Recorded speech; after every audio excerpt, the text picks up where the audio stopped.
So many trends and posts online where there was this snapback culture, and I would see people giving birth, and then after 2 days, it's like, look at my stomach, it's gone. But I still look pregnant the next day. How did they do that? That is Takkies, South African dance queen, women's wellness advocate, and founder of Rockingnheels. She opens up about the pressure mothers feel to bounce back and why body confidence after birth is far more complicated than people admit.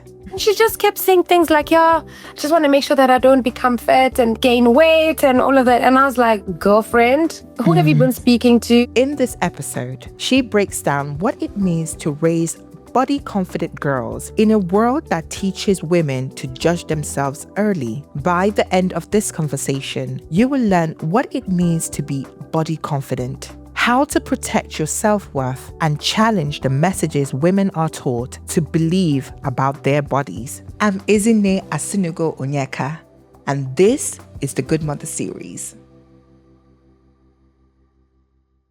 Where would you say you are in motherhood right now? What's your season? What's your current season? I think I'm in a really good season. My kids are 5 and 8 now. They are in a place where they can communicate how they're feeling, what they want. You know, it's a different season to trying to figure out if they're hungry, if they're mad, if they, so I'm in a season of acceptance. And I think they're also teaching me a lot of patience. So yeah, I'm in a season of reminding me what patience really is. And what is that? And what is patience right now for you?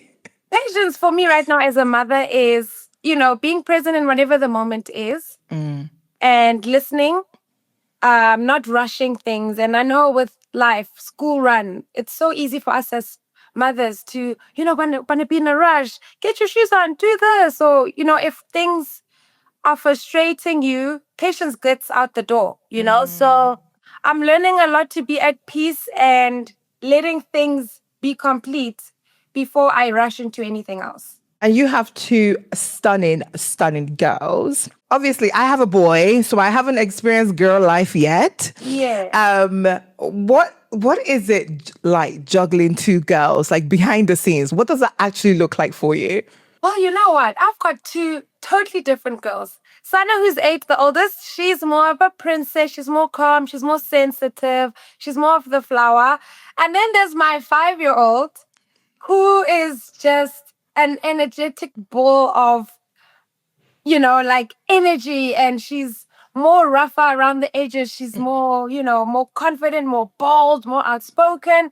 So, I love seeing them come together because, even when they're just having a conversation, one will be more confident and one will take it with a more calmer approach. And just to see how they just, accept each other and make it work. But sometimes it's a big explosion. It is what it is. But I just love having two different types of daughters because it just makes life more interesting, first of all. Yeah. I love life, and if life can get interesting in that way, I'm like, bring it on. I'm like, even when I wake up, I'm like, right, what do you have for me today? What are we doing today? Yeah, so, it's been such a beautiful journey, seeing them grow and become, who they are today and the little personalities that they have, because they're at an age where, you see the cheekiness, you see them even being more emotional, and, I'm learning so much about myself through them because, they do things, for instance, where they would fight. As an adult, and I'm sure you can relate with this, when adults fight, sometimes we take a bit of time before we can come together, speak it out and get over it. But I'll see them fight. After 2 seconds, they're like the best of friends. I'm like, this is what I should be doing, or other people my age should be doing. Do you know what I mean? Absolutely. But I think it's because by default, they have to go home to the same house. Same house. So they don't really have a choice. It's like, we just need to get on with it at this point because we have to eat at the same dining table. We have to look at, honestly, let's get over it. Yeah. But no, it's so true. But I find it so, because you're a girl mom, do you ever desire like to have another child and to have a boy? Sometimes people are like, oh, I'm going to go again because I want to have a boy, or they have boys. I'm going to go again because I have girls. Like, how does that work for you in your mind? Is that something you want to do, have more kids? And if anything, do you desire, not that you have, because it's all in God's hands, to be honest, Of course. but do you desire to have a boy? I love that you said it's all in God's hands. Yeah. I don't know what God's plan is for me, but for me right now, She said, I I'm feel like I've done. got 5 kids. I'm good. It's a lot. It's a lot. And you know what? I'm happy with them. Because remember I said Suri is the big energy, Sada's the calm energy, and with them together it feels like 5. But you know what? I have thought about, like, I remember after having Sana, and I didn't know what Suri would be. I was like, what would I do with a boy? I was like, I don't even know where I would start. So I've never imagined having a boy because I started with Sana, and I was like, oh, I love being a girl mom. It's, you know, and I get it. But with a boy, Yes. I don't know what I'd do. I think I would need God to lead me and the Holy Spirit. But I think your 2 kids are kind of a reflection of you, your 2 Yeah. different personalities. And I think that's why it works so well for you, because you're just like, I know how to connect with each of them, because they're, you know, as much as people may see you online, I know there's a deeper side to you. Yeah. And I think that's your first daughter. And then the person I see online is definitely your second. Oh, I love it. I know. I do look at her sometimes. I'm like, yeah, no, I see you. I get it. I get it. It's No, the same with you because you started with a boy. yeah. I'm guessing you don't know the gender. No, we don't know the gender. Well, I know the gender, but I'm not telling anyone the gender. Everybody finds out about my baby at least 2 months after I've had it. Sure. So as you should. That's normally my vibe. Okay. Like, people will be like, oh, Ezinne had a baby. I was like, yeah, that was last year. But you just found that today. Okay, love that. That's my energy. Okay. it. I think Ethan is like me in terms of creativity. Okay. I think he caught my creative bug. And I think I was a bit nervous because he also caught the dance bug. Oh. Oh, heavy. No, Takkies, the guy made up his own routine No, you're joking. at 2. What? And it's not like, okay, yeah, let's like fluff around. No, this boy thought through the routine. He said, we're going to lie down, kick our feet, get up, You're pause. joking. My mouth has just been like this, like, how did you catch You're like, this? that's my baby. But it got me nervous as well, because I know how challenging the dance industry is and can be. And so I prayed about it, to be honest, because, you know, it would be crazy to say, but I used to pray against my child ever being a dancer. I know, Like, because of the things you experienced and you've seen it all. and I was like, this should not, you know, and, you know, God laid into my heart, like, Ezinne, Yeah. you will be, I can't find a better coach than you if I gave your child that talent. So once that was laid in my heart, I just felt more relaxed to allow him to kind of explore that. So we went to his like first dance show. My son literally wanted to jump onto stage. You're joking. It's brilliant. Honestly, literally, can you imagine? Okay, what can I ask? Like, what feels aligned in your life right now? What is just aligning as you want it to be, as you desire? Wow, that's a really good question. What is aligning with me? So I've always wanted to be a mom. I never thought I would be a single mom now. But I feel like I'm in the most beautiful season of my life, as crazy as that sounds. So in that way, I do feel like I am aligned and I feel like I am living the plan God had for me. And I know in the beginning, you know, a lot of people will probably not understand it the same way I didn't. But now that I'm in it, I'm like, God, I see you. I feel it. And, you know, I even feel lighter and I'm happier. I feel like I'm more present as well. And I'm just in a different era where I can feel that my life is going where it needs to go. And it had to start with at home. And everything else will fall into place. So even like with work and, you know, I feel like all of that stuff falls into place. But right now, I feel God's purpose for me. What is that? What do you feel like? You say you feel God's purpose. What do you now recognize as God's purpose for you? So I've actually known God's purpose for me for a very long time. But I think as most people, sometimes we're in denial or sometimes we live in it 50%, 60% and not fully. So his purpose for me is to help women love themselves, no matter what they've been through, no matter where they come from. And it's something that's always just fallen upon me. And I've always just fallen onto that road, you know. So for me to now end up in a place where I need to remind myself to love who I am, regardless of what I've been through. And I've done it, and I'm here, and I'm thriving.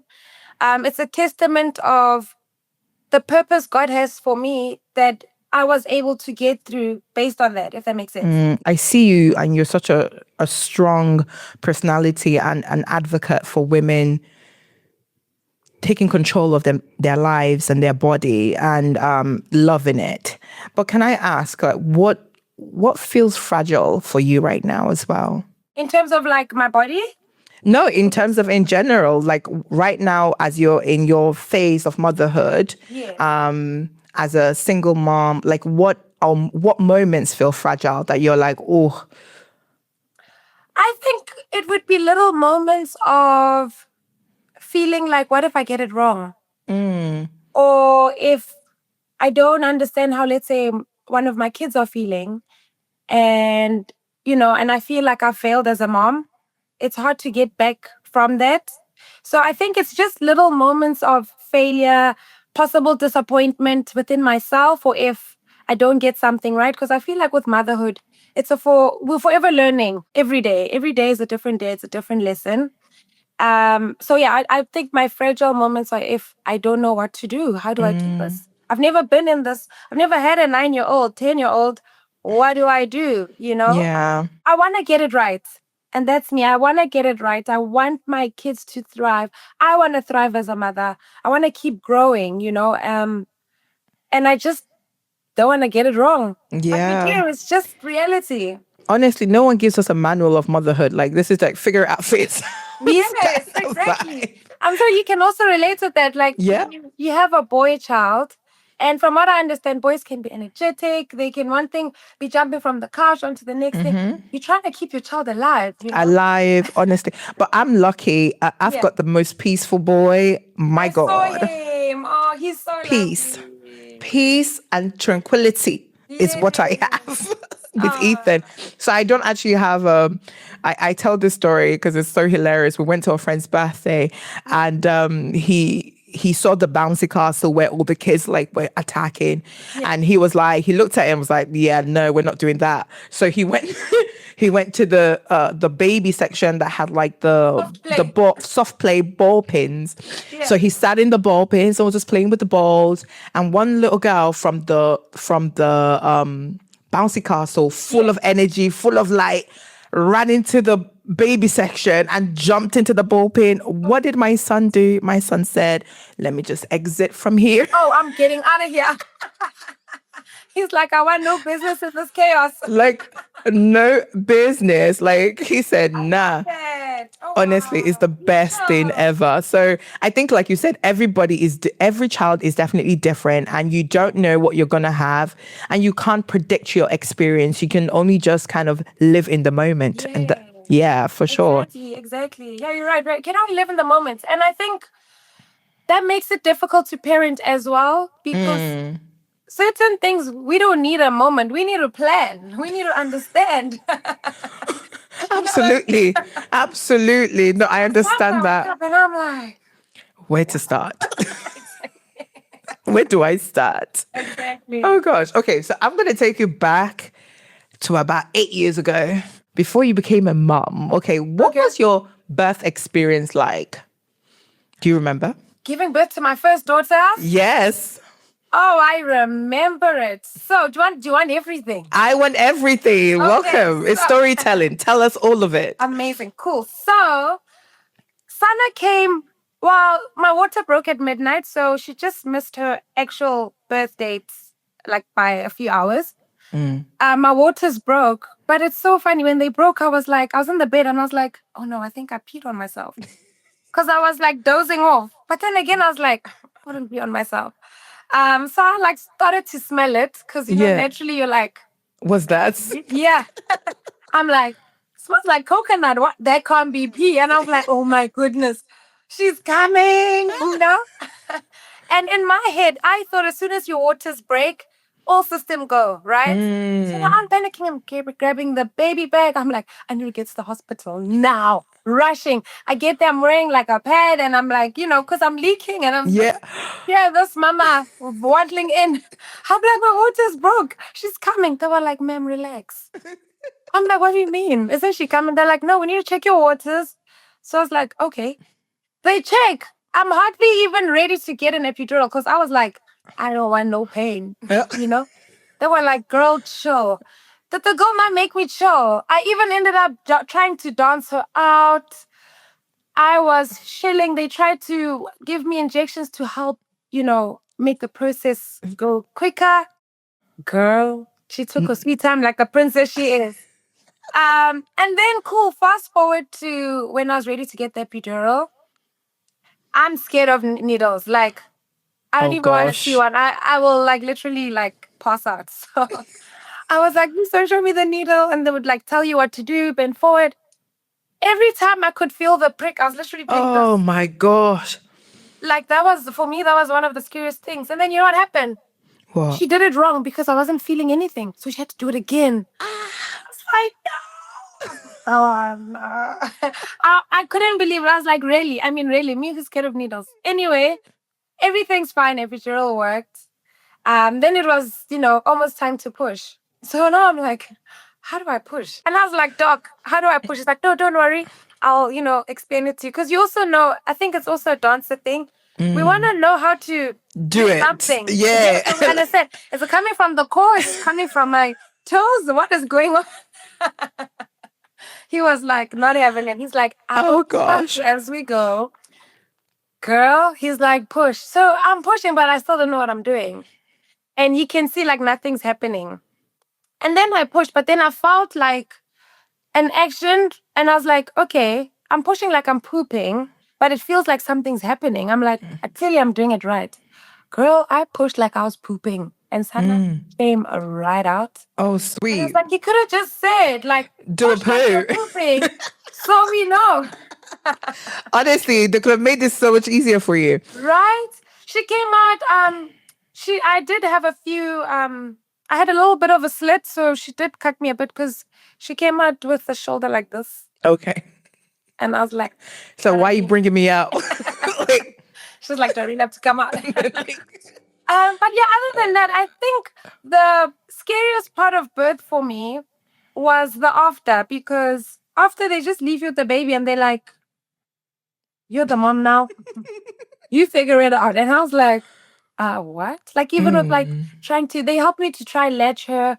But once they helped me with that, it was like, you're on your own. And I was like, oh my goodness, this is a real thing. You see people giving birth and having babies on TV, and it just looks so easy until you're in that place of you have to figure it out. But what I love about Mother Nature, naturally it kicks in, and the next thing absolutely. you know, you're doing things and things are happening.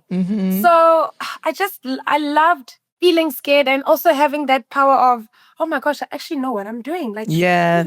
things are going. Yeah, so I really love that. But that birth was easy. Suri's birth, though. Tell us about that one. Suri's birth, firstly, she made me wait, I think, an extra 9-10 days. Oh. Yeah, it was, the time when they're like, you're going to need to come in, girl. Oh, wow. Induce you. I was like, oh my gosh. On the day they were supposed to induce me, I was praying. I was like, God, please, please, I don't want to be induced. Because I've just heard, mixed emotions about being induced. And I just wanted to poop her out and he done. Because by that time, you can imagine how tired I am. Yes. I was eating a spicy food. I was squatting. I was running. I tried everything. Anyway, another thing on top of that, it was during COVID. Oh, So this was 2020. Yeah, so it was a weird time. The energy in the hospital felt so weird compared to the first time. And, I had to walk in with a mask and I had pains and I'm like, oh my gosh, I can't breathe. And I had to keep a mask on. It was just a lot. I was tired by the time I had to give birth to Suri. Then I got the epidural, which went fine. But I couldn't really feel my legs. So I couldn't know if like I'm ready to push or anything until they kept coming to check. But then the ladies weren't coming. And then I could smell something and I was like, It's a coconut I know water that again. smells like poo. Like, is this coconut? No, it's poop. No. I was like, no, I know that's poo, but I didn't even want to touch it because I was like, if it's poo. So I called the nurse. I was like, please check. I think I can smell poo. And she literally just lifted. She's like, oh, it's time to push. Oh, wow. Yeah. So they came in. I pushed. I didn't even know what she was going to be, if she was going to be a boy or a girl. I thought to be a surprise. And then she came out. And I didn't even care if it was a boy or a girl. I was just like, so saying, oh, my baby, my baby. And they're like, oh, she's so cute. And I was like, oh, it's a girl. Another girl, yay. I was just so happy. And then when it comes to the part where, they have to take out the placenta. Mm-hmm. So they have to inject you then, like tug it out, basically, and then you push it out. Girl, the placenta did not want to come out. I'm not kidding. That placenta was like, not today. And they kept tugging, and then they were like, let's call in someone else to just come review. In my head, I'm like, is everything okay, guys? Yeah. They're like, no, don't worry, enjoy your time. And I'm there with the baby. And like now I'm seeing there's quite a few people in the room. And I was like, hello, what's happening? Is everything fine? And they were like, no, we're going to have to send you to go get this removed manually. And I was like, I can't push it out. And they're like, no, we're going to have to get it out manually. Like, girl. Oh, my God. I was like, okay. So now they push him and they're like, oh, by the way, we're going to have to make you numb from the waist down. I was like, there's no ways. That's like every dancer's worst nightmare. Yeah. I was like, no, there's no ways. Are you kidding me? And they're like, no, you'll be fine. And I think the thing that freaked me out is I've always had this thing of I want to feel my legs. I think it's just being a dancer and just being able to use them, Mm-hmm. So cool. Now they've numbed me. Girl, until they lifted my legs felt like they were dying. I saw my legs flying. I was like, I love how we can laugh about it, but then... And it's not funny. It wasn't funny at all. No, we can laugh now because, hey, my legs are here. Your pegs are back. We're good.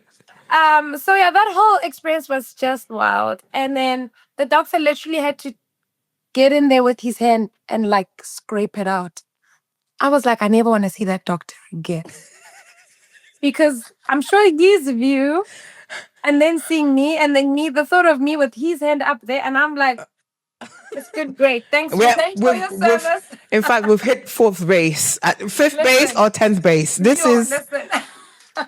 We've hit all the bases. And then I couldn't eat until midnight because I had to wait until I could feel my legs again. And I was so hungry. It was already such a long process and I love my food. Yeah. And I know some people might be rolling their eyes saying it's just food. I love meat and food. Not during that process, trust me. You and food will be every food that you didn't even eat in that 9 months. You want it here. Stuff your face, absolutely. Yeah. You spoke about not feeling concerned about not feeling your legs, obviously, as a performer. When did you first look at your body and think, this is different? After having your first, because me, as soon as I had eaten, I said, this is different. Instantly, because me, I went from a size 10 to a size 18. Yeah. So I didn't know who the heck that size 18 character was. Yes. So like who is that? So like, did your body change like that, like drastically? Because you're quite petite as well. Yes, it did. I think with both kids it did. And I think I got the first shock of my life with Sana, my first one. Because also I was following so many trends and posts online where there was this snapback culture, and I would see people giving birth and then after 2 days it's like, look at my stomach, it's gone. And I was like, but I still look pregnant the next day. How did you do that? And I was like, oh gosh, like, is this wrong? And like, what's happened? I just got the biggest shock. And also, I think I had lots of changes where I got some stretch marks and then I had some pigmentation down my leg. And it was a body I've never seen and a body I wasn't ready for. So that was a tough process for me. And because no one can really prepare you for that. No, 100%. You just don't know. Some people snap back, or if they call it that. And then some people, it takes a little longer to heal. And I think I think we go through such a hectic process when we give birth. We just need to give ourselves a bit of grace, Yeah. after giving birth. And I learned that the second time round with Suri, because I then saw and I learned from the first child. Yeah. But you know what? It took 9 months for me to grow a baby. Well, Yeah. let's say 10 months for Suri. I need at least a year to come back. I don't think our bodies ever go back to what they were, but to at least come back to something we're kind of familiar with. It took me 2 Yeah. years at least. I think the first year I didn't even care about myself. I think Yeah. I was just trying to keep the baby alive. I think that was my focus for the first year. And then once he hit 1, I was like, oh, okay, cool. You're fine. I've got I've got a swing of things. Yeah. Let me look at myself now. But it takes quite a while. They even say every pregnancy takes a woman 7 years to regain back to who she was. Oh, wow. Yeah. Yes. 7 years per child. I can believe that. You know what? There's even times now. I mean, Suri is 5. There's times when my body does not feel like my body. And I'm like, I don't even know if it's the bone. Maybe it's the bones that also take longer. But there's times where I'm like, no, man, why am I feeling like this? I mean, I stretch, I work out, I eat healthy. You do all the things. But I feel like once your body has gone through that magnificent process, because it's huge. If you think It's about huge. it, we grow an entire human. Our body has to move our bones, everything inside to make room for this. And then it comes on, then your body needs time to go back. So I can completely get that. Listen, you know me, I'm always looking at your body like, Kai, Takkies. Yeah. How does she do it? And then you're just flying through your leg, you're just flying everywhere. And I'm just like, me that can't even lift my leg no more. I'm just like, I want to know, like, when did you start feeling powerful in your body again? Good question. So I think generally I'm a bit wild in the head when it comes to feeling powerful, because I wake up and I'm like, I'm even to Let's my girl, go. I'm super mom. Yeah. So even when it comes to my body, girl, you'll think I'm crazy. When I had Sana, the brand I was working with at the time wanted to shoot a TV ad, right? And their dates was literally 3 weeks after giving birth. And they were like, don't worry, we can move it. We can. I was like, move it for what? Let's go. I'm like, if I can walk and I feel fine, let's go. Like, I had to do kicks and me, back bends. Rah. And you know what? I didn't look like myself, but I found that beautiful. I was like, it's fine. The fact that I'm able to do this and arrive in the season I'm in and the way I'm looking. I mean, my tummy was dark. It was bigger. My boobs were huge. They were leaking. I was like, I'm going to arrive as I am. And I think for me, that was my first point of my body is so powerful. It can do anything it puts its mind to. But also, I have to obviously think like I must feel fine. I mustn't be delulu and think, if I tell my body it can do this, it will. Do you know what I mean? You have to be honest. You have to have honest conversations with your body. And not to please anyone, but just for yourself. I've always had that ever since I gave birth. From that shoot on, I was like, nobody can tell me nothing. It's true, because we had a whole heartbeat in our belly. Exactly. We have a kneecap. We have somebody's elbow. Like, do you know what I mean? It's a whole thing. Like, even as I'm here talking to you, I'm hearing bass on my arm.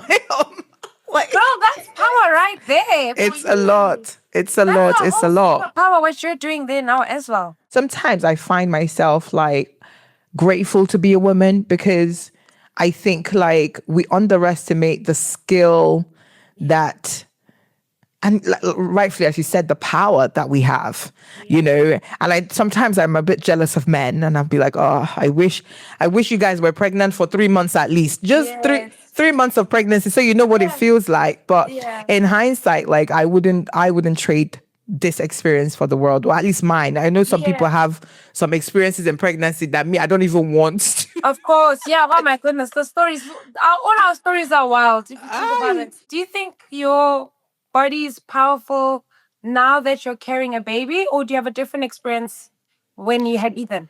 Hey, just a quick moment. If this episode put words into something you're feeling, chances are someone you know might need to hear it too. Sharing the episode, leaving a comment, or subscribing helps build a wider space for honest storytelling and recognition. Now, back to the conversation. I think my body is powerful now that I've already had, because I don't think it's just about the body, it's about the mind. I think my mind is stronger now that I'm pregnant for number 2.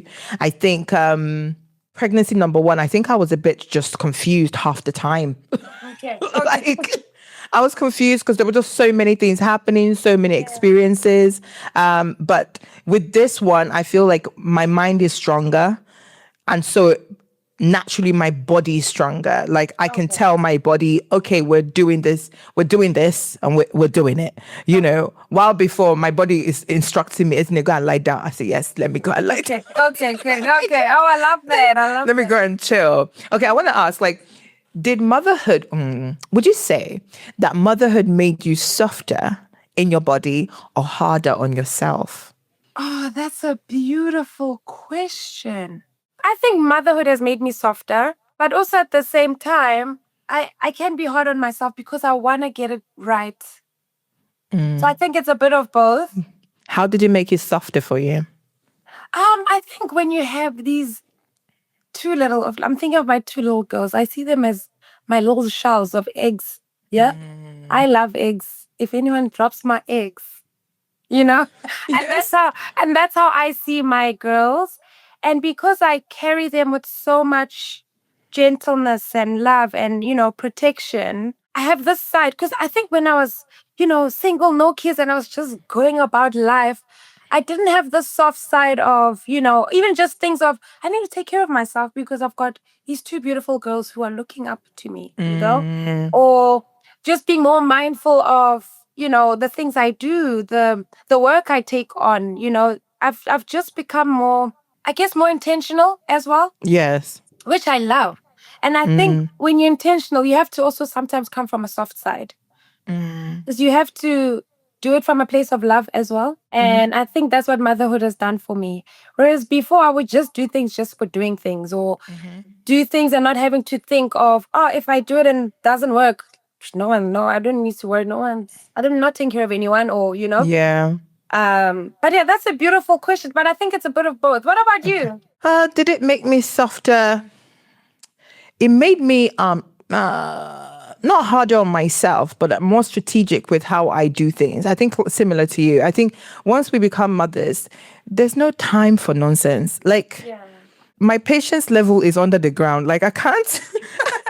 I only have patience for my child. Yeah. Everybody else, you're adults now. Like literally, I expect you to behave. I expect you to know what you want to do. Yeah. I literally only have energy to go, oh, okay, really, to one person and one person. Yeah. Two coming, but like just to a young person now. Yeah. I lost patience for every single adult remaining in my. And were your parents the same? What do you mean, my parents? In terms of patience? Oh. With you? I'm the last. Oh, you like me? I'm the last. Yeah, I'm the last born. So I don't think my parents quite even had time for me. Okay. Wait, you're last born of how many? Just 4, but you would think it's like a battalion of 10. But yeah, no, by the time I was coming in, like, they were like, yeah, you do you. Okay. So I was like, cool. Cool, whatever.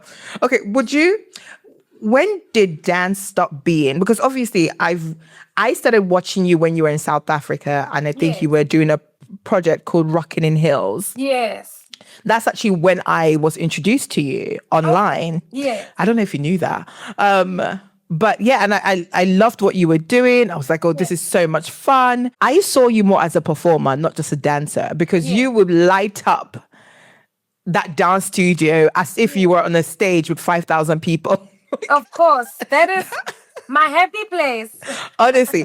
But do you feel like, when did dance stop being about like performance and start being about survival? Because I've now seen this transformation in you where you're using dance as a form of fitness, as a form of confidence building, not just for yourself, but for other women as well. Did it shift to be more of like, this is something for me to survive and live? I performed for so many years. So I started dancing since I was 9. And then fast forward a few years later, after doing so many shows, I came to a point where I was like, I want to build something for myself, but I just wasn't sure. Even if I just started my own dance class, I just knew I wanted to do something for myself. But again, I didn't know. And then fast forward a few years later, I then lost my dad in Sorry. 2011, right? So after I lost my dad, and he was the breadwinner, he was, the head of the home, I think that's where it hit, like, who's going to feed me? Performance is great, but you can't just perform and be happy. It has to somehow, we have to live it and breathe it and eat it, especially if it's our passion, and we have to have some kind of job, and our job is being on stage and choreographing or, performing. But I think for me, the moment I lost my dad and I realized that my financial dependence on him was gone, a coin hit and it was like, girl, yes, you love dancing, but, do something for yourself. You have something great going. And on top of that, because of when I was going through my mourning, I felt like I didn't have the support I really needed, whether it was from friends or no one really understood what I was going through because I lost my dad to suicide. Oh, wow. And I also lost a lot of friends at that time. And I just felt alone. And I was like, you know what? Like, I can speak to my mom, cool, but she's also mourning and healing, So I was just in a place where I just wish I had a space where I can just go and, dance and just be with other people who are going through something like me. As I was working through my emotions, I then just had the strength to start Rockingnheels, which just started as a dance class for women. I was like, you know what? I'm just going to invite women, come in the heels. I'll teach them how to walk in heels and we do something sexy, fun. But as the classes kept going, I kept hearing stories, or I'd hear people say, oh, Takkies, I really needed this. I just lost my job and I was really down. Or, I've been in an abusive relationship. I'm just feeling horrible. But when I came here, I felt lighter, you brought me so much joy. And some would be like, I left here meeting someone who's gone through something I went through. And I'm like, this is what I needed when I was going through it. But I also feel like that was God led, Because I don't think you just do things just by going, let me just, especially if you pray and you go to church and, you're aligned with the Holy Spirit. I think that point, I was not planning on building something, but it ended up rolling into that because I was then being asked to go and do team buildings and business came from class, people from class. Oh, I work for this corporate. I think it'd be great to come and speak to the ladies, motivate them. You have such a beautiful story. Because I also really open into sharing my own story, because I think when you're in the right space and it feels safe, it's easy to open up and share your story. And I felt that sharing my story and, rolling into places that I didn't plan to be in just built my business. And I was able to feed myself. I was able to take care of myself. I was able to help my family because it was team buildings, birthday parties. We were doing TV ads. We were doing the most. And at some point I was like overwhelmed because I wasn't ready for it, but I knew I could do it. Yeah. And I was like, God, with you, anything's possible. And and I think that's how I shifted from performer to building something where I can take care of myself. I can feed myself. I can, I still love dance. I love it so much. You once you have it in you, you can't use it. Oh, it's stuck. It's really stuck for life. It's stuck for life. But I am getting older. I just stopped doing like stage performances. Also, my bones are like, girl. Listen, you see, when we cross that 30, yo, it's like, Listen. I just do one. I can get off bed, and then you just hear crack, and you're like, exactly. What is that? You're like, what beat is that? Like, what is that? Do you know? I want to ask, like, what does dance heal that words can't? I think dance heals the inside of you, how you feel. Words, you can hear them, but when you dance, and because you must remember, it's also a form of exercise.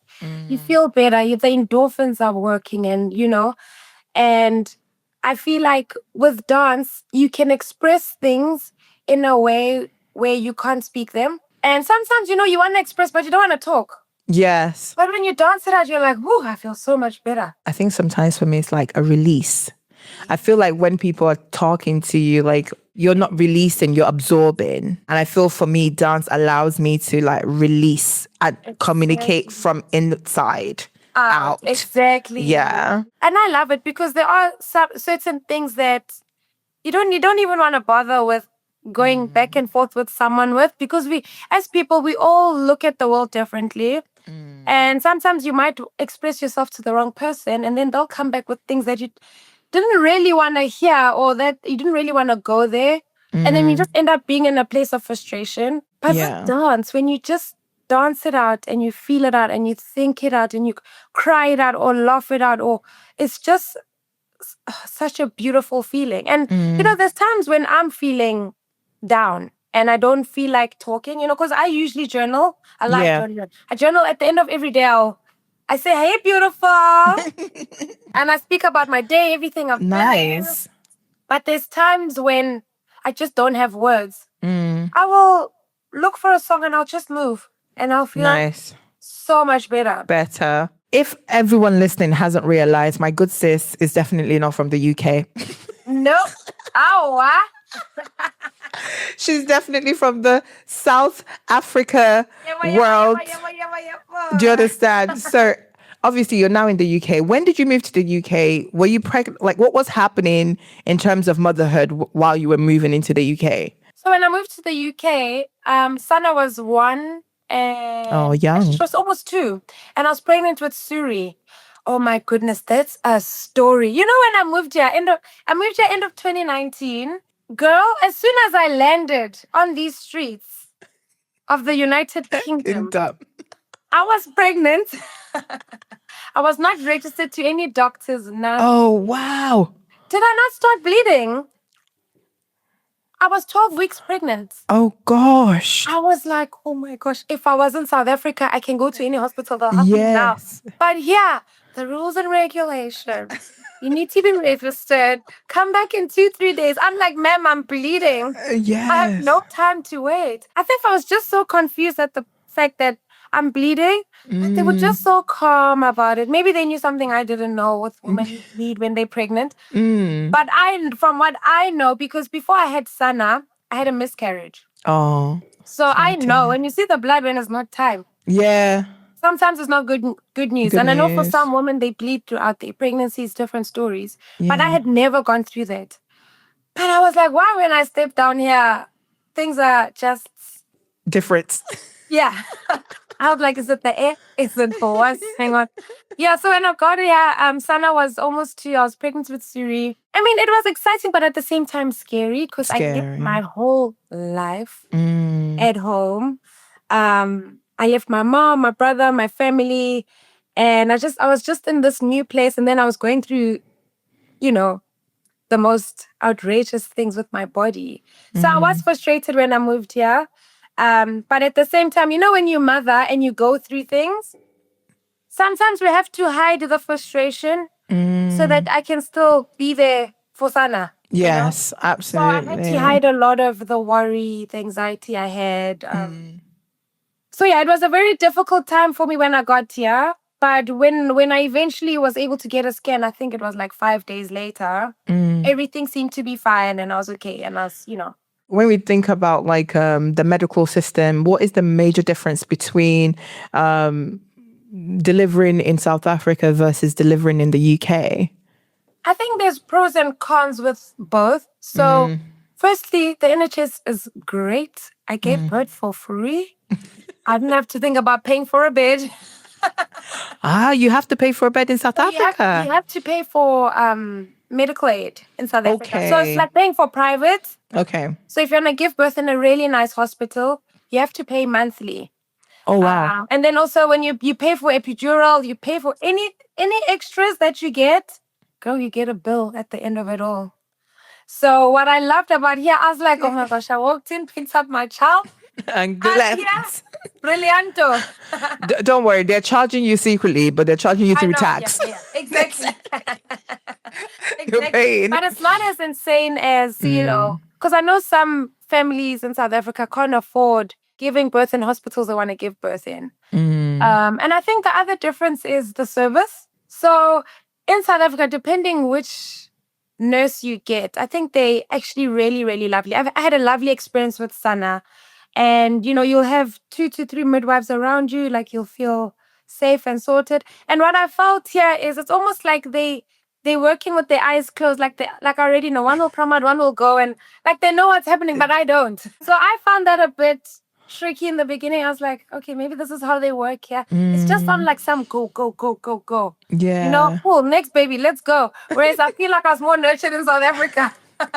I feel based on a lot of women's experiences here in the UK, I feel like they're trying to like get you out to get the next person in. So there's not that almost tender care, that TLC process. I can even remember when I gave birth, they were like, yeah, my husband can't stay.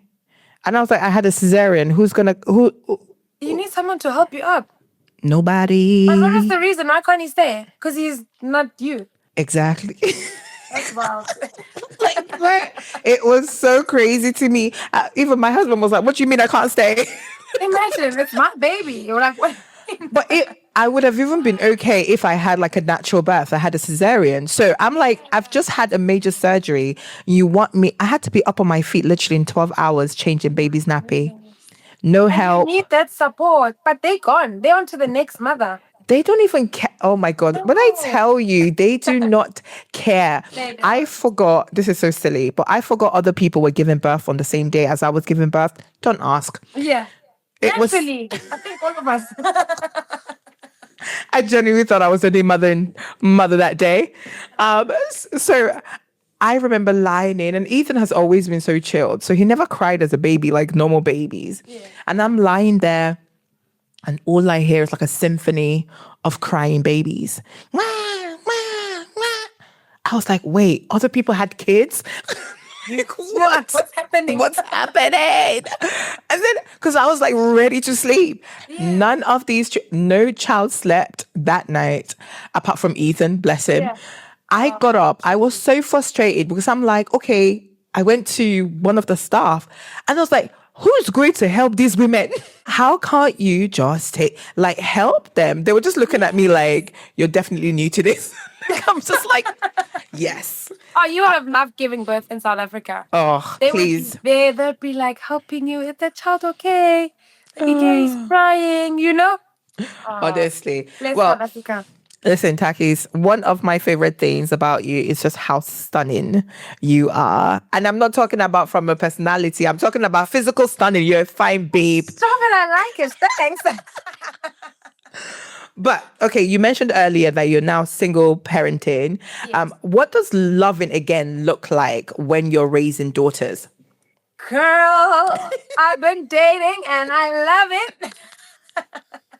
Oh, that's wonderful. What's so nice. Yeah. So the age my girls are at, I can have conversations about, girl, I was with my man. Oh, nice. It's so nice. But obviously I don't share everything. But I make sure that I'll date and be out there when they're not with me because I do shared parenting. Okay. So they're with me 1 week and then the 1 week they're with the dad. So on the weeks that they are not with me, girl, I'm out. I'm outside. No, we see you. We see you. I'm outside. We see you. It's so beautiful. And the girls obviously know that I'm dating. And I just love the conversations we have. And they'd be like, Mama, how was your date? Especially Sarah, she'd be like, Mama, what did he do? Like, what were you wearing? She wear the dress I like. And I'm like, oh my gosh, I love this. No, Takkies is so annoying because Takkies will post a finger. Like, Takkies is so annoying. She'll post an elbow. I'll be like, girl. Girl, now it's removed to the hands. Now there will just be signs. All you see is a post of a champagne glass. Like, literally, the experience. And honestly, I love that for you. I feel like a lot of women who have children and have like decided to separate with their partners always kind of struggle to get their, I call this their unagi back, like, and just the desire to go out there and meet someone else. And you do it so tastefully and so gracefully as well, because it's not about replacing, it's about really just finding yourself again, because the concept of being with someone, having children, and then not having that again is a major shift as well. So, you know, I love watching all the little champagne glasses, and it brings me joy. It just no, whenever you watch it, it's so funny because I'm like, cheers, but let's go. But you know what? I love that she said that, because the one thing I struggled with was, and I think after having 2 kids, like what we spoke about earlier, our bodies are not the same anymore. And I did have a bit of an insecurity of when it's time to have sex time, am I gonna be comfortable? yeah, Because I took a long time to heal, work on myself, get back to a place where I'm fully comfortable just being with me before going back onto the streets. And there's just this thing of the questions that come, like, is my body fine? My boot, like, so much has changed. But it's I think it's little things I have with myself. And that person's not even thinking that. But it's just one of those things you think about, or just putting yourself out there. What if, you get hurt? Or what if those what ifs are always there? But I think if you always remember why you're going back out there, I think you'll be fine. And that was the one thing that helped me. I was like, you know what? I'm healed. I'm ready to love again. I'm ready to, be spoiled as the princess I am. yes, And now I'm just enjoying it. And it's coming from a place of, I'm being genuine about it. I'm not, like you're saying, it's not about when you start replacing, you start doing things for sure, then that's when you're doing it for the wrong reasons. Because at the end of the day, you go to bed, you face yourself by yourself on that pillow, and the decisions you've made. Yeah. When I like my peaceful sleep, so I think you just have to be intentional about everything and the way you go about things in life. What does healthy love now look like for you? Healthy love is honest. It's intentional. It's patient. It's soft. It's gentle. And I think it's not angry. And you know what? Funny enough, growing up, my parents never fought. They never shouted at each other. If they disagreed with something, they always spoke it out. And realizing that now that I'm with my person, the way he's so gentle, we don't, like, if we disagree, we talk it out. And I'm like, this reminds me of how my mom and my dad was. And I loved that, because you talk it out, then we're cool. There's no fights, there's nothing crazy. And that for me is healthy. That's healthy love. You are raising daughters in a world where everybody is obsessed with what their body looks like, and I think that's actually one of my biggest fears of having a girl, because I'm just like, oh God, how am I going to tell you about this? But what do you refuse? And just even take it back. I can remember, like, more recently, while I'm pregnant, one lady saw me and was like, big belly. And I was just like, oh my gosh. And I was just like, should I respond? And then I realized, please, I don't even have energy. Let me just, I don't have energy, but I realized obviously the age of the lady, she's like my parents' generation. So there's a lot that they need to unlearn. And if they're willing, that's their problem, because it's not mine. What do you refuse to pass down to your children based on the things that you've experienced as a woman that live both in Africa and in the UK? What do you refuse to pass down to them? I definitely refuse to pass down that generational views on bodies. Like, I remember when I was still back in South Africa, where let's say I'd go to like a family gathering. The older aunties, the first thing they see is how you look. They either tell you, oh, you need to eat pap, or you've been eating that, and it's the first point of contact. And I'm like, no, I don't want to pass that down to my kids, because if for them what you see is what's good, that's bad, and then they will forget about getting to know themselves or other people for who they are. I think that's a lesson I actually had to even teach this week, because my oldest, she says she's giving up sweets for Lent, which is so sweet. Oh. So when no one else is doing Lent, but I think because they were speaking about it at school, she's like, yeah, I'm going to give up sweets. And then she's like, yeah, I'm also on a diet. So then I was like to her, girlfriend, diet. I'm like, tell me more. Just so I understand where it's coming from. Yeah. And she just kept saying things like, yeah, I just want to make sure that I don't become fat and, gain weight and all of that. And I was like, girlfriend, who have you been speaking to? Like, where did this conversation start from? Just so I understand.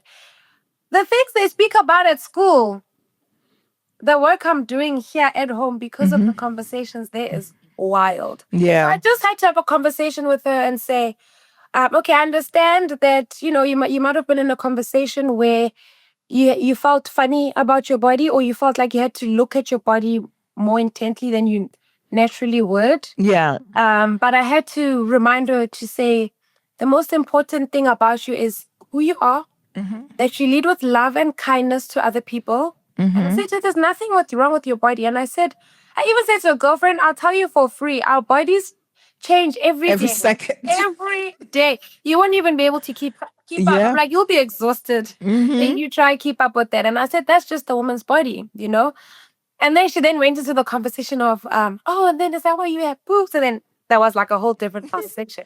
But I'm already starting to have those conversations. How did that make you feel, hearing her say that to you, that mom, I wanna go on a diet? Like, genuinely, how did that make your heart feel? No, my heart dropped. It sunk.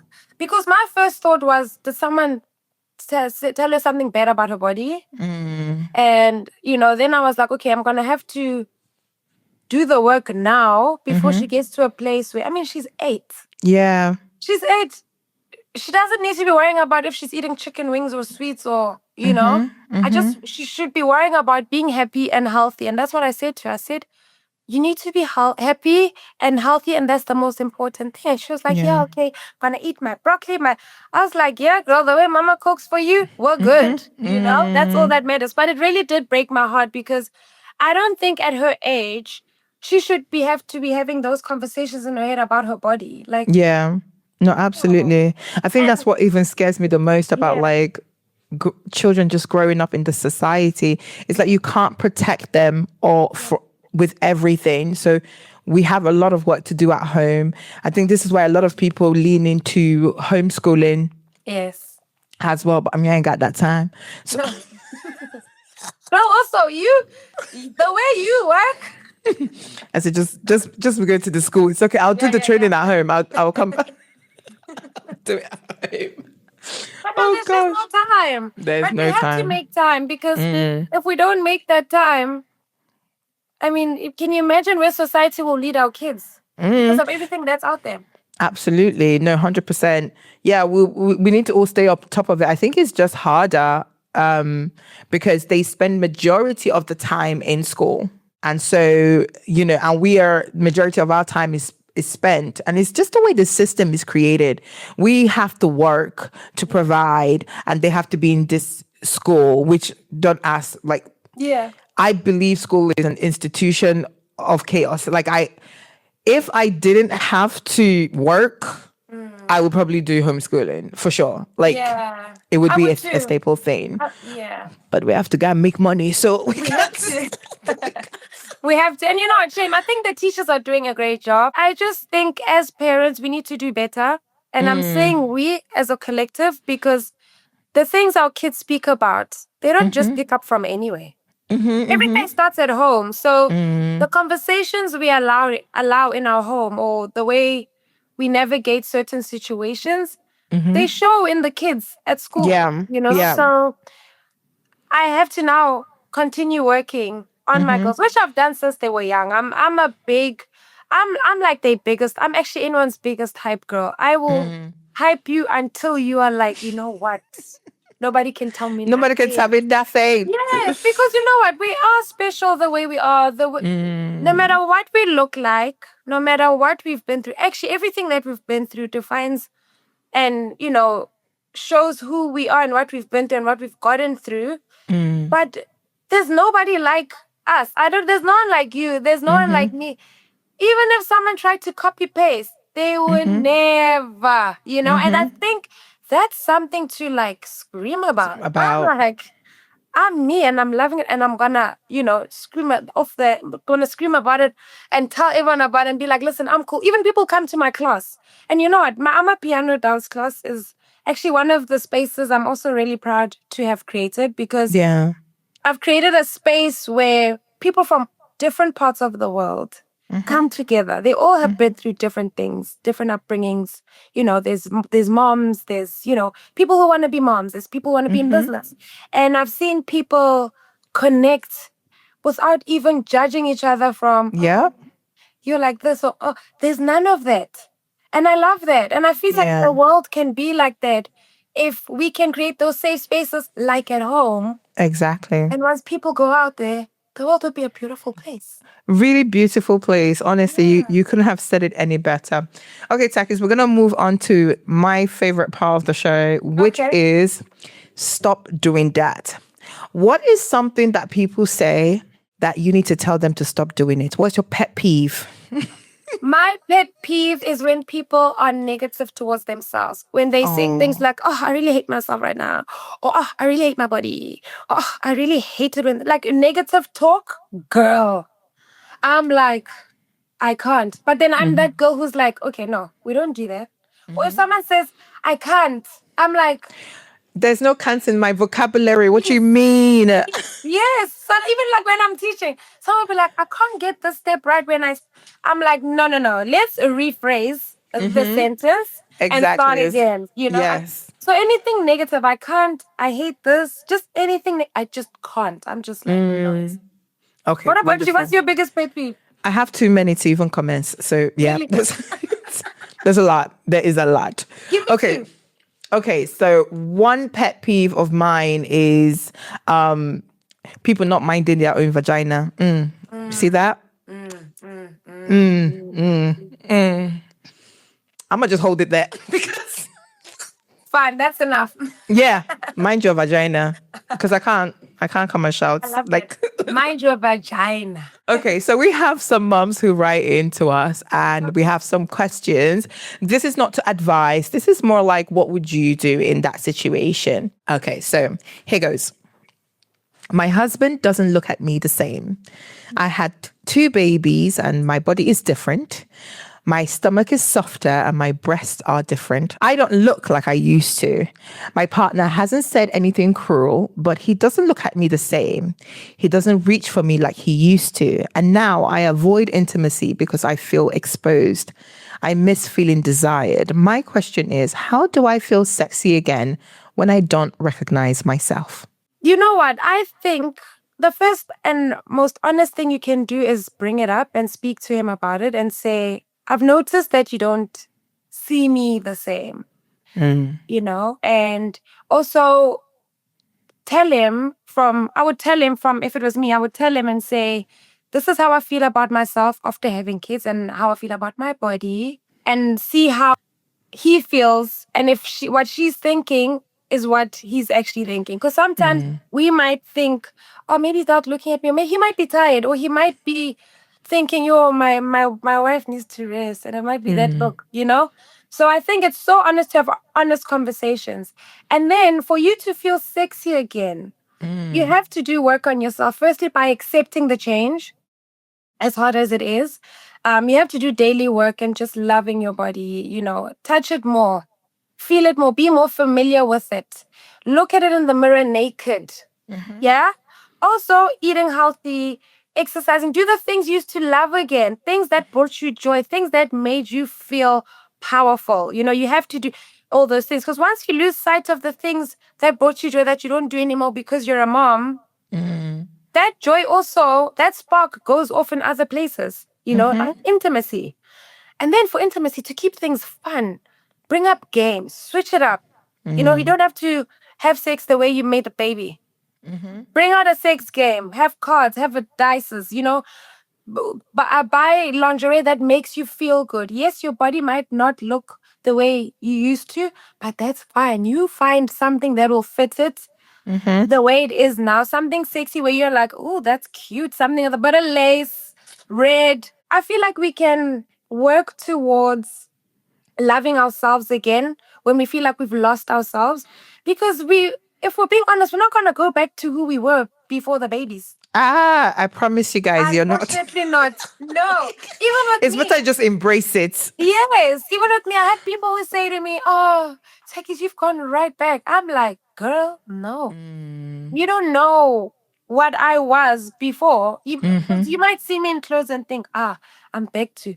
But I had to do a bit of work to love myself again. And also, I think the thing that made me love myself so much is the fact that I birthed my 2 babies. My self-love now is on another level, And I think that's something to celebrate. It's not something to look at and be like, oh, my body, oh, my life, oh, my sex life, oh, my this. No, it's something to actually look at positively and say, I did that. Yeah. Now that I did that, I want to take this power and I'm going to embrace it. And once you embrace it, I feel like you'll just feel like the superpower come over you and you'll navigate life differently. No, that's beautiful. No, thank you for sharing that. Yeah. We have another one for you. Are you ready? Yes. Bring it on. Bring it on. I smile online and I cry offline. I post gym selfies. I post affirmations. I tell women to love their bodies, but some days I still hate mine. I feel like a fraud because I preach confidence, but privately I'm still battling insecurity. My question is, how do you empower women when you're still healing yourself? I think before you can empower others, you have to heal yourself. And I do believe you can heal yourself and share your journey with others who will then also be healed. And I learned that through my divorce. Yeah.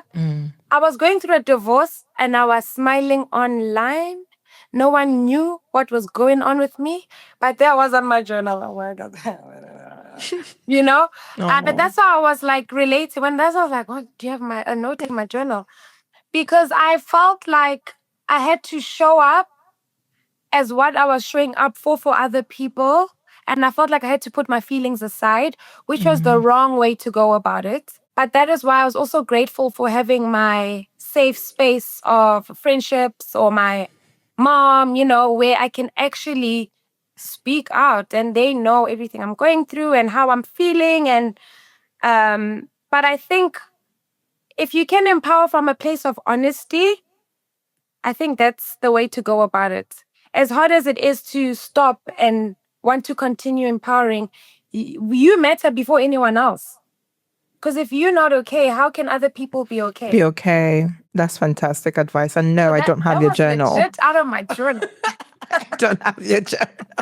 I promise, guys. Okay. I moved and lost myself. That's another one.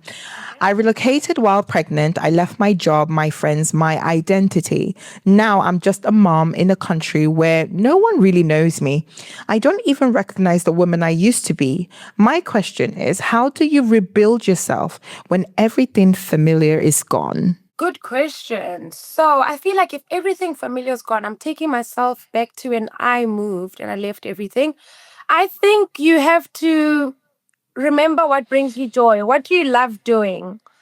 Find the things that you love doing in that new country. If you used to like going to the library, if you like dancing, if you like going to the gym or going for walks, you need to keep doing that to keep you happy. Because I feel like when we move to new places, we automatically think everything else must be brand new. And that doesn't need to be the case. You need to do what makes you happy, the things you love. And I think also trying to make friends is also hard, especially at our age. It's really hard. So I can imagine that she probably doesn't have friends either. But if you can also find communities where people like similar things to you, or even if they're from the same country as you, because I know, for instance, here in the UK, there's certain community, like the South African communities, I'm sure there's Nigerian communities, there's different communities where you feel like you can fit in and relate and feel at home. And I think you might need to do that just so that you don't feel like, I've been dropped off and I don't know where I am. I don't know who I Like, I can imagine how scary that is. So also don't be scared to ask for help. But that's one thing I learned. Yes. Ask for help. Whether you need someone to help you with your baby for an hour, whether you want someone to help you to find a community, ask and you shall receive. I believe that. 100%. And your last one, I'm dating, but I feel guilty. I've met someone new. He makes me feel alive again. But every time I feel happy, I also feel guilty. Like I am choosing myself over my kids. My question is, when is it okay to prioritize your own happiness without feeling selfish? That is a good question. So, firstly, enjoy your dating. Secondly, I think if you feel that you are present enough with your kids, I don't think you should blame yourself or put any guilt on yourself, because mom guilt is a real thing. It's a real thing. It's a real thing naturally over little things sometimes. But for us, it's like, oh my gosh, we create these things in our heads and we're thinking our kids are thinking, oh, my mom is off on a date, she doesn't love me, or that. No, and they're probably not even thinking that.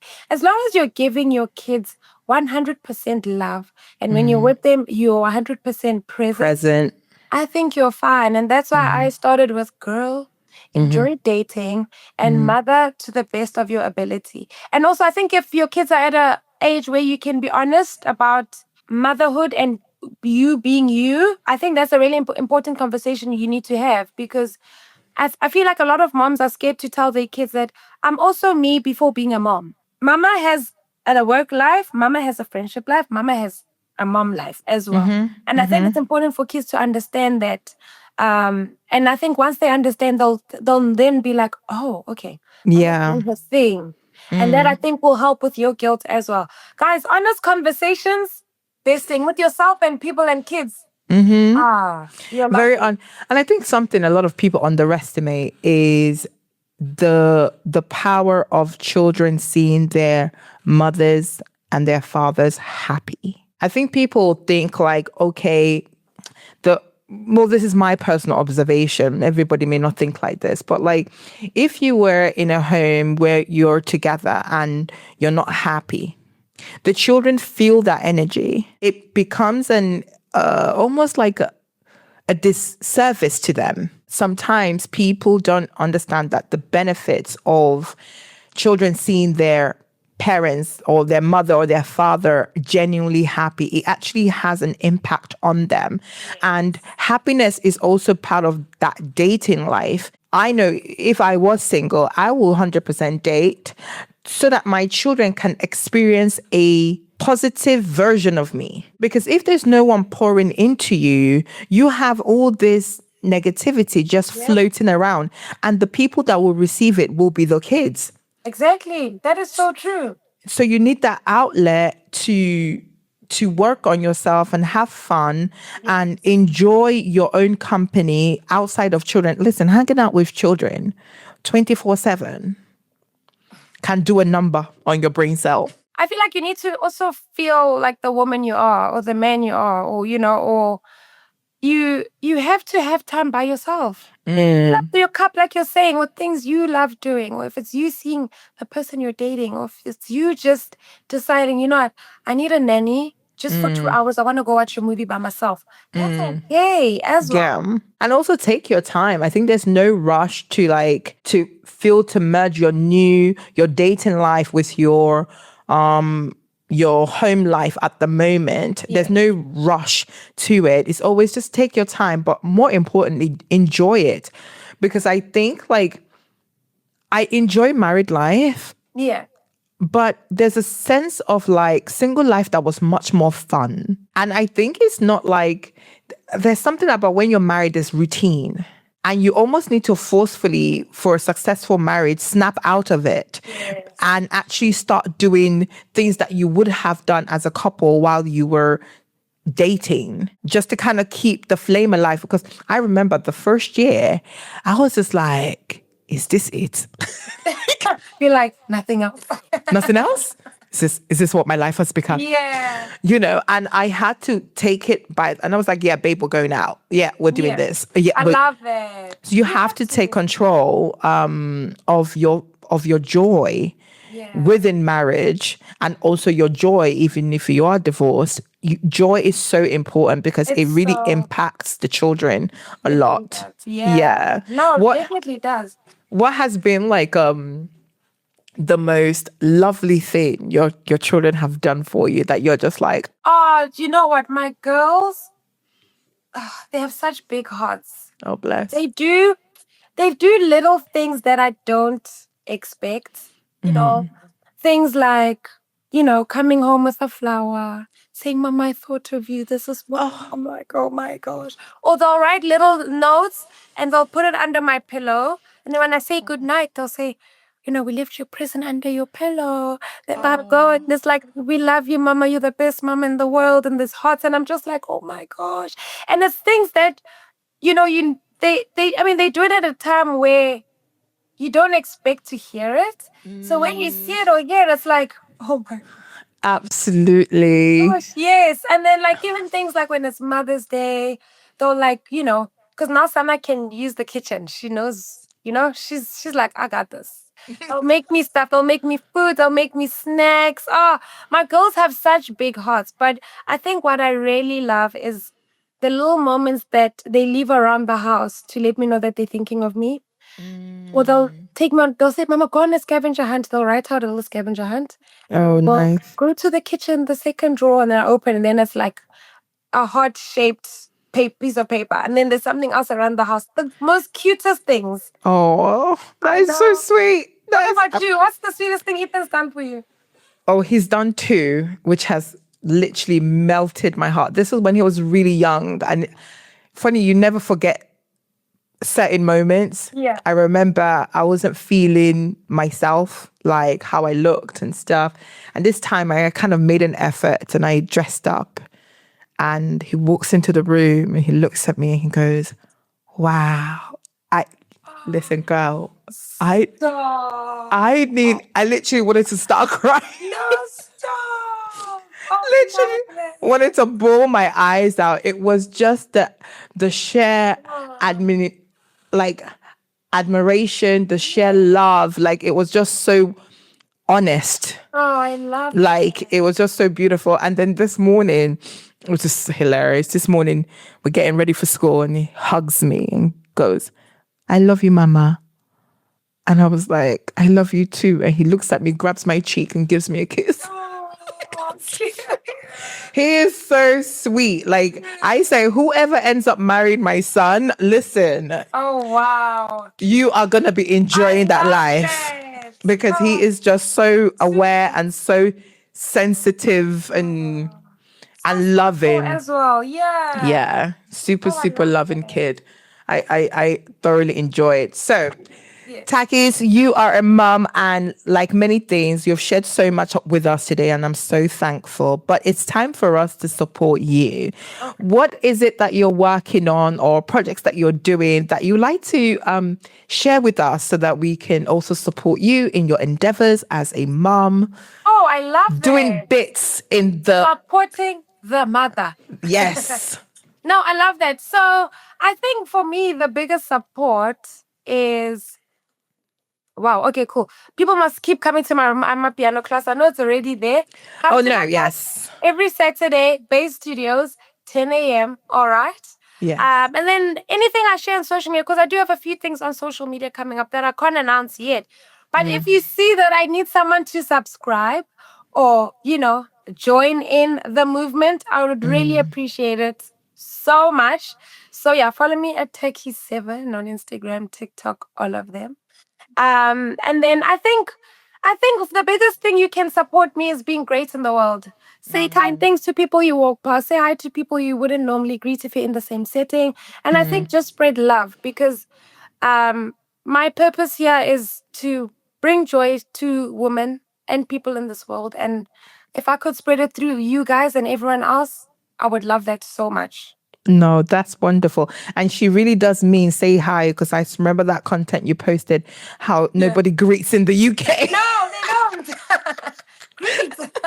Say hello. Like, what do you mean? We're just silent. Imagine, what?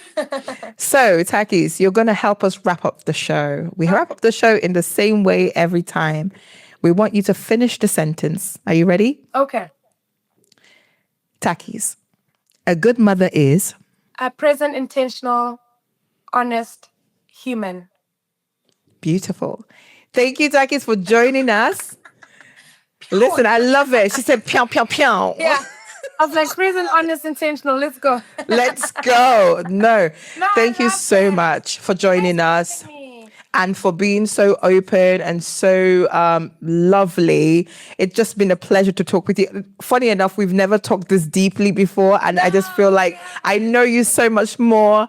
And I wish you all the best. And thank you once again for sharing and joining us on the Goodmother series. Hey guys, you've been listening. If this resonates with you, or share this with anyone that you feel will benefit from this, you have been listening to the Goodmother series. I am your host, Ezinne Asinugo-Onyeka. If today's conversation resonated with a change you are living through, consider sharing it with someone who may recognize themselves in it. You can follow the show wherever you get your podcast as we continue building an archive of honest, culturally rooted stories about identity, body, and becoming. I'm Ezinne. See you in the next episode.